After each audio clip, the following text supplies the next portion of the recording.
গাছটায় আবার নতুনভাবে ফুল সাজতে শুরু করেছে। জাতটি হলো পার্নাম্বুকো ব্লাড অরেঞ্জ।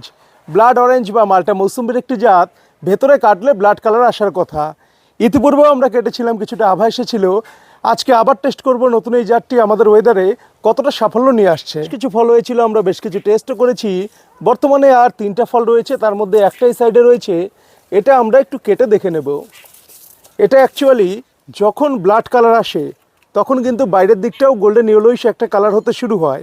যত রকম ব্লাড অরেঞ্জ বা ব্লাড ম্যান্ডারিন রয়েছে সব জাতগুলোতেই কিন্তু আমি বিষয়টা নোটিস করেছি।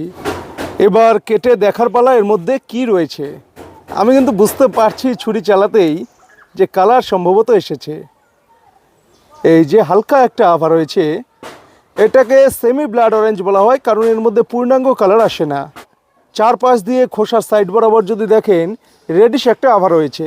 এই জাতটি কিন্তু প্রচুর একটা হাইপ নিয়ে এসেছিল 2 বছর আগে যখন প্রথম কালেকশন করি, এবং প্রচুর উচ্চ মূল্যে কালেকশন করেছিলাম। কিন্তু এখনও অবধি এই গাছটা থেকে এক পিসও চারা তৈরি করা হয়নি। যতক্ষণ না জাত সম্পূর্ণরূপে পরীক্ষিত হবে ততক্ষণ কিন্তু আমরা প্রপাগেশনে যাই না।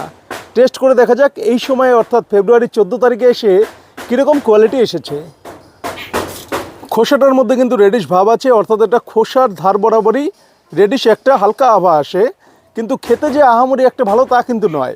এর থেকে অন্যান্য আমাদের যেগুলো মাল্টা মৌসুম্বি জাত রয়েছে সে